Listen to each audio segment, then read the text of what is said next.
Delhi assembly ఎన్నికల్లో BJP Jayabheri ఆప్ను చిత్తు చేసి ఢిల్లీ పీఠం చేజిక్కించుకున్న కాషాయ దళం. విజయోత్సవ సభకి హాజరైన ప్రధాని మోదీ. ఢిల్లీ ప్రజలు ఇకపై ఆధునిక నగరాన్ని చూడబోతున్నారన్న మోదీ.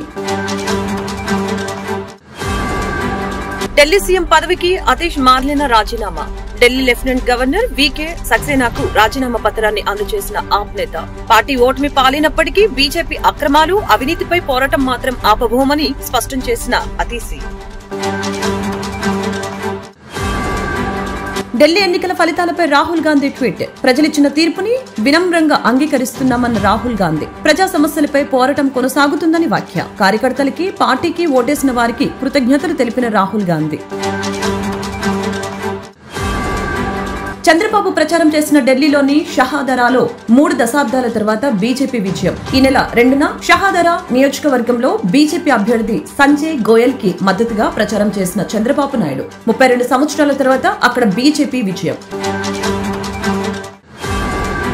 వైఎస్ఆర్సీపీకి గట్టి షాక్. గుంటూరు మేయర్ పీఠంపై కన్నేసిన కూటమి ప్రభుత్వం. కూటమి మేయర్ అభ్యర్థిగా కోవెలమూడి రవీంద్రను ఖరారు చేసిన కేంద్ర మంత్రి పెమ్మసాని చంద్రశేఖర్. ఏకగ్రీవంగా మద్దతు ప్రకటించిన కూటమి కార్పొరేటర్లు. ఈ నెల 26న ఉండవల్లి అరుణ్ కుమార్ వైసీపీలో చేరనున్నట్లు విస్తృతంగా ప్రచారం. మరికొందరు సీనియర్ నేతలని వైసీపీలోకి జగన్ ఆహ్వానించారని టాక్.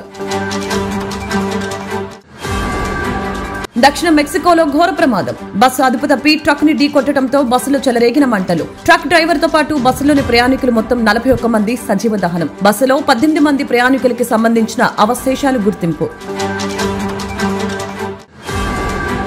ఛత్తీస్గఢ్ లో మరొక భారీ ఎన్కౌంటర్. బీజాపూర్ జిల్లా నేషనల్ పార్కు సమీపంలో ఘటన. 12 మంది మావోయిస్టుల కాల్చివేత.